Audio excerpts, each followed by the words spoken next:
last patient of Letchworth, the asylum that shouldn't exist.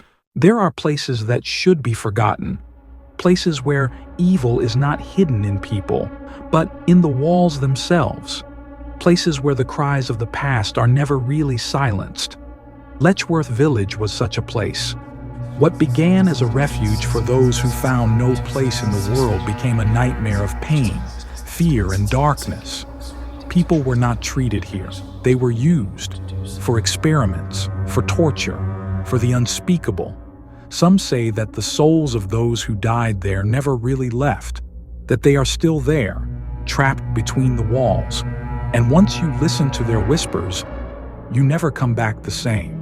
Decades after the closure of Letchworth Village, Ethan Walker ventured into the ruins of the abandoned asylum.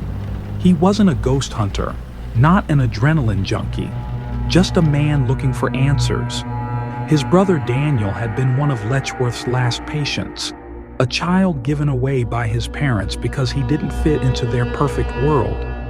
Daniel had lived there until the institution closed its doors in 1996. He should have been taken to a care home, but Daniel was never seen again. No reports, no grave, just a name that slowly faded from history. Now, 25 years later, Ethan had returned. He wanted to know what had happened to his brother. With a flashlight in his hand and a lump in his throat, he entered the main buildings of Letchworth. The air inside was stale, full of dust and old memories. The windows were smashed, and the moon cast long, distorted shadows across the crumbling walls. Ethan had read reports about this place, patients kept in cages, children used as guinea pigs, dark rooms where the forgotten slowly disappeared. He crossed the corridor, stepping over broken furniture, avoiding old metal beds. Then he heard it, a soft whisper. It was coming from one of the rooms. "Do you hear that?" he said quietly, pointing the flashlight forward. There was no one there, just an old wheelchair in the middle of the room. He wanted to turn away when the wheelchair moved. Very slowly, a soft squeak broke the silence. Then came the scream, a cold, hollow scream that seemed to come from the walls. It was not a normal sound. It was distorted, choppy, not of this world. Ethan stumbled back, his heart racing. Then he heard it again, a voice, and it said only one word: Ethan. At first he wanted to run away, but then he heard it again. "Ethan, help me." He knew that voice, his brother Daniel. Panicked, he ran through the corridor, following the echo.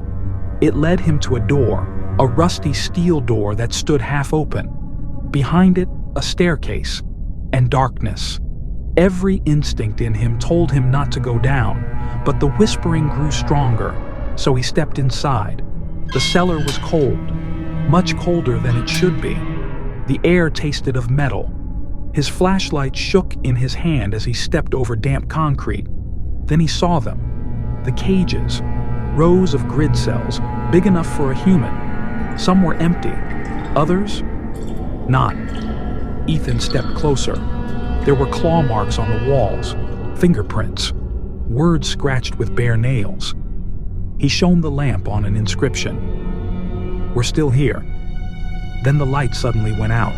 The darkness was all-encompassing. He could see nothing, only hear. Scratching noises. Something moved in the dark. His heart was racing. He tried to get the flashlight to work. A click, another click. Nothing. Then the voice again. "Ethan." His breath hitched. It was coming from the cell in front of him.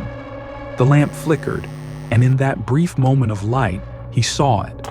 Someone was there, huddled in a corner. "Daniel?" Ethan whispered. Slowly, the figure raised its head, and then it smiled. Not the smile of a brother who recognized his relative. It was too wide, too false. Then it spoke. "I'm not Daniel." The lamp went out again, and Ethan began to scream. They found him the next morning. A security guard had heard the screams, gone inside, and found Ethan in a corner of the cellar. He wasn't injured, but he wasn't talking. Not anymore. When they took him to the hospital, he kept mumbling one word: Daniel. But Daniel was never found. And when they searched the Letchworth cellar again, they found no cell, no scratch marks, just a rusty metal plate with an inscription carved into it. We are still here. Letchworth Village is deserted today, but those who enter it keep telling of whispers in the darkness. Some say that footsteps can still be heard in the ruins. Others claim to have seen a figure with a fake smile disappearing into the shadows, and some never come out the same again. Perhaps because they heard the whispers.